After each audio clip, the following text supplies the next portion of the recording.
Hi friends, my name is Mohit Singh और आपका स्वागत है आपके अपने यूट्यूब चैनल गुड़ावन जीके पर। आज हम आपको विषाणु यानी कि वायरस से होने वाली बीमारी को याद करेंगे, यानी कि ट्रिक से याद करेंगे। मैं आपको ट्रिक बताऊंगा, उससे पहले हम वायरस को समझ लेते हैं कि वायरस भाई क्या है, उसका परिचय देख लेते हैं कि भाई वायरस क्या है, तभी तो हम ट्रिक को समझेंगे। आपका आधा से ज़्यादा काम तो ये परिचय ही कर देगा कि भाई इसके रोग कौन कौन से होते हैं। तो चलिए स्टार्ट करते हैं। परिचय भी कई बार पूछ लिया जाता है कि भाई वायरस क्या है, कैसे जन्मता है, क्या होता है वायरस, है ना। तो चलिए स्टार्ट करते हैं वीडियो को। तो इसमें पहला है कि यह अति सूक्ष्म जीव होते हैं जो केवल जीवित कोशिकाओं में ही वंश वृद्धि कर सकते हैं। मैं आपको बताऊं कि ये अति सूक्ष्म जीव होते हैं, जो वायरस होते हैं वो अति सूक्ष्म जीव होते हैं। अभी कोविड-19 चल रहा है, कोरोना वायरस चल रहा है, ये अति सूक्ष्म जीव है, ठीक है। तभी तो हम मास्क लगा के फिरते हैं। तो इसीलिए कहते हैं कि अति सूक्ष्म जीव होते हैं जो केवल जीवित कोशिका में वंश वृद्धि कर सकते हैं।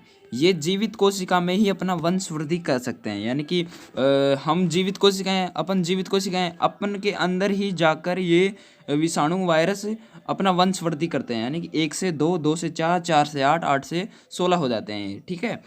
अगला है कि यह नाभिकीय अम्ल और प्रोटीन से मिलकर गठित होते हैं। ये भी इम्पोर्टेंट है कि ये वायरस किससे बने होते हैं, तो नाभिकीय अम्ल और प्रोटीन से मिलकर बने होते हैं वायरस, ठीक है।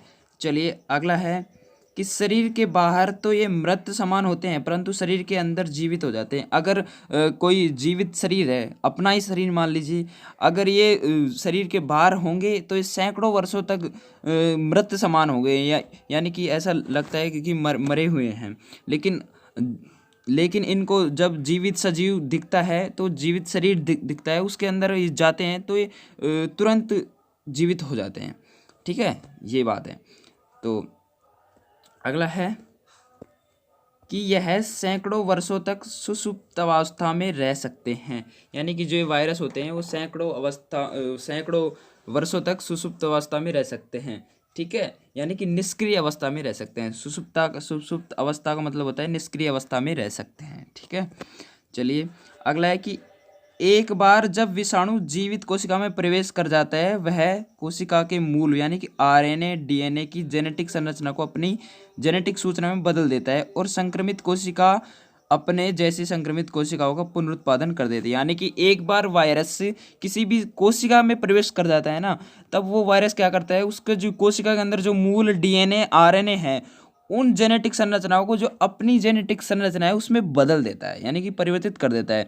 और जब संक्रमित कोशिका अपने से यानी कि संक्रमित कोशिका फिर क्या करेगी, फिर भाई अपना वंश बढ़ाएगी। वो भी तो यानी कि एक कोशिका से 2 बनेंगे, 2 से 4 बनेंगे। तो इसी प्रकार ये वायरस भी उसी कोशिका के अंदर रहते हुए अपने वंश को वृद्धि करता है, ठीक है, वंश को बढ़ाता है, ठीक है।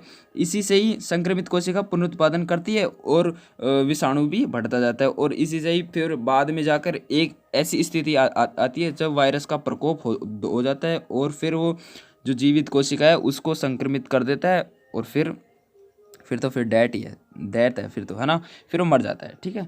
चलिए, जो जीवित कोशिका ही मर जाएगी तो फिर जो वो शरीर होगा वो भी मर जाएगा, ठीक है। तो अगला है विषाणु का अंग्रेजी शब्द वायरस शाब्दिक अर्थ होता है विष, यानी कि कोई पूछ ले भाई वायरस का शाब्दिक अर्थ क्या होता है, तो विष होता है। विष का मतलब क्या होता है, जहर, तो ठीक है। अगला चलते हैं। सर्वप्रथम सन 1796 में डॉक्टर एडवर्ड जेनर ने पता लगाया कि चेचक है यहाँ पर, ठीक है। चेचक विषाणु के कारण होता है, यानी कि चेचक रोग होता है वो विषाणु के कारण होता है। सबसे पहले डॉक्टर एडवर्ड जेनर ने पता लगाया। इन्होंने ही चेचक के टीके का आविष्कार भी किया। भाई अगर पूछ ले भाई एडवर्ड जेनर ने किस टीके का आविष्कार किया, तो चेचक के टीके का सर्वप्रथम आविष्कार अपने एडवर्ड जेनर ने ही किया था, ठीक है। ये आपको याद रखना है, ठीक है। सर्वप्रथम जो वायरस है उसकी खोज भी अपने एडवर्ड जेनर ने ही की थी। एडवर्ड जेनर ने कहा था कि जो चेचक रोग होता है वो विषाणु के कारण होता है, यानी कि वायरस के कारण होता है, और फिर चेचक के टीके का आविष्कार भी एडवर्ड जेनर ने किया था, ठीक है। चलिए अगला है कि विषाणु लाभप्रद एवं हानिकारक दोनों प्रकार के होते हैं। भाई वो तो है ही, संभव है कि जो भाई तुला के दो पलड़े होते हैं ना, एक तो हानिकारक और एक लाभ। ठीक है, तो लाभप्रद एवं हानिकारक दोनों प्रकार के होते हैं। जैसे जीवाणुभोजी, जीवाणुभोजी यानी कि बैक्टीरियोफेज, ये बैक्टीरियोफेज है। ठीक है, ये एक लाभप्रद विषाणु है। ये क्या है? लाभप्रद विषाणु है ये जीवाणुभोजी। ये आप देख रहे हैं जो ऐसी इसकी संरचना होती है। ठीक है, यह हैजा, पेचिस, टाइफाइड आदि रोग उत्पन्न करने वाले जीवाणुओं को नष्ट कर मानव शरीर की यानी कि अपनी रक्षा करता है। ये वाला जीवाणु, ठीक है, इसको कहते हैं बैक्टीरियोफेज यानी कि जीवाणु भोजी नाम है इसका। ठीक है, ये अपने शरीर को जीवाणु से नष्ट करने से बचाता है। ठीक है, ये ठीक है, ये अच्छा वाला जीवाणु है। ठीक है, और बुरे वाले जीवाणु कौन से होते हैं इसके बारे में अपन देख लेते हैं। ठीक है, देखिए, कुछ जीवाणु हानिप्रद होते हैं जैसे HIV, influenza virus, polio virus, रोग उत्पन्न करने वाले वायरस होते हैं। यानी कि कुछ वायरस ऐसे भी होते हैं जो रोग उत्पन्न करते हैं। यानी कि HIV वायरस हो गया, इन्फ्लुएंजा वायरस हो गया, पोलियो वायरस हो गया, ये सभी क्या है? ये सभी हानिप्रद होते हैं, यानी कि हानि पहुंचाते हैं मानव शरीर को। ठीक है, अगला है कि संपर्क द्वारा, वायु द्वारा, भोजन द्वारा, जल द्वारा, कीटों द्वारा वायरस फैलता है। यानी कि वायरस कैसे फैलता है? अगर पूछ ले भाई कि वायरस कैसे फैलता है, तो संपर्क द्वारा यानी आपसी संपर्क द्वारा, वायु द्वारा, भोजन द्वारा, जल द्वारा, कीटों द्वारा वायरस फैलता है। यानी कि एक शरीर से दूसरे शरीर में प्रवेश करता है। ठीक है, ऐसी होती है जेनेटिक संरचना। देखिए, ये अपना DNA है, और यहाँ पर देखिए ये वायरस है। ये वायरस ऐसे अटैक करते हैं अपने शरीर में। ठीक है, चलिए अब हम बात करते हैं अपने मेन पॉइंट की, कि वायरस से होने वाले रोगों की, वायरस से होने वाले बीमारियां। ठीक है, ट्रिक की बात करते हैं। चलिए ट्रिक की बात करते हैं। तो वायरस से होने वाली बीमारी यानी ट्रिक से बात करते हैं। तो ट्रिक ये है कि रेखा हमें हिट करके पोएचे छोड़ गई। अपन को पोएचे याद करना है। आप पोएचे से आप पीछे भी याद कर सकते हैं, यानी कि रेखा में हिट करके पोएचे छोड़ गई यानी कि पीछे छोड़ गई।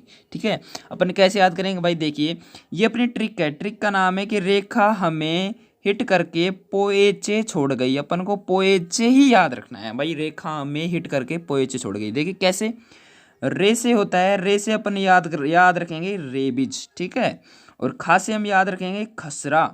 ठीक है से हम याद रखेंगे हर्पिस। ठीक है, और मे से हम याद रखेंगे मेनिंजाइटिस। ठीक है, और ही से हम याद रखेंगे हिपेटाइटिस। ठीक है, और टे से ट्रेकोमा, और कैसे कैसे यानी कि जो करके है इसको साइलेंट है, यानी कि इसका कोई मतलब नहीं है, इसको हमें जोड़ना ही है बस। करके करके को हमें क्या करना है? बस जोड़ना ही है, इसका कोई मतलब नहीं है। लेकिन हमको भाई ट्रिक समझनी है तो ट्रिक के हिसाब से ही चलेंगे अपन। तो कि भाई रेखा हमें हिट करके पोएचे छोड़ गई, यानी कि हिट करके, जो करके शब्द है अपन को इसमें बस जोड़ना है। ठीक है, करके का कोई मतलब नहीं है यहाँ पर। ठीक है, अगला है पो है, तो पो से अपन याद रख सकते हैं पोलियो, और ए से एड्स। ठीक है, और अगला है चे से अपन याद रख सकते हैं चेचक। ठीक है, और अगला है छो से अपन याद रख सकते हैं छोटी माता। छोटी माता दो होती है ना, वो छोटी माता। ठीक है, जिससे दाने दाने निकल आते हैं शरीर पर। ठीक है, वो छोटी माता। ठीक है, और डे से अपन याद रख सकते हैं डेंगू बुखार। ठीक है, डेंगू ज्वर। ठीक है, और गै से याद रख सकते हैं गलसोद। ठीक है, गलसोद। ठीक है, और ई से याद रख सकते हैं इन्फ्लुएंजा। ठीक है, ये हो गई अपनी ट्रिक। रेखा हमें हिट करके पोएचे छोड़ गई। ठीक है, करके अपन को इसमें जोड़ना है। ठीक है, करके अपन को जोड़ना है ताकि हम इसको याद रख सकते हैं। ठीक है, रे से रेबीज, खा से खसरा। ठीक है से हर्पीस। ठीक है, मे से मेनिंजाइटिस, ही से हिपेटाइटिस, टे से ट्रेकोमा। ठीक है, और करके अपन यहाँ पर साइलेंट है। ठीक है, पो से पोलियो, ए से एड्स, और फिर चे से चेचक, और छो से छोटी माता, डे से डेंगू ज्वर, और गै से गलसोद, ई से इन्फ्लुएंजा। यानी कि रेखा हमें हिट करके पोएचे छोड़ गई। आप इसको नोटबुक में उतार लीजिए ताकि आप बार बार इसके रिवीजन कर सके। आप रिवीजन करोगे तो आपको जल्द ही याद हो जाएगी। मैं आशा करता हूँ आपको ये वीडियो अच्छी लगी होगी। वीडियो अच्छी लगी होगी इसको लाइक करना। ठीक है, और ऐसी भी हो, ऐसा होता है, देख लीजिए वायरस। ठीक है, वायरस ऐसा होता है। ठीक है, इसके पॉइंट्स है, ये वाले पॉइंट्स से क्या करता है, ये वायरस कोशिका के भीतर जाता है। ठीक है, अपना जो लिक्विड है वो कोशिका में छोड़ता है। ठीक है, जो अपना जेनेटिक कोड है वो कोशिका में छोड़ता है। ठीक है, इनसे तो मैं ज़्यादा बात नहीं करूँगा। अपना काम ये था कि वायरस से होने वाली बीमारी क्या क्या थी, उसको हम कैसे याद कर सकते हैं। ट्रिक मैंने आपको बता दी, तो आपको याद कर लेना है। ठीक है, तो आज के लिए बस इतना ही। Thank you for watching. This video Godawan ji के मेरे यूट्यूब चैनल का नाम है जिस पर आप देख रहे हैं, आप इसको सब्सक्राइब कर दीजिए, ठीक है। और बगल में जो घंटे का आइकन है उसको भी प्रेस कर दीजिए, ताकि जो मैं आपको वीडियो डालूँ वो आपके पास जल्द ही पहुंच जाए, ठीक है। आज के लिए बस इतना ही। मैं मिलता हूं आपको इसके नेक्स्ट वीडियो में, तब तक के लिए जय हिंद, जय भारत।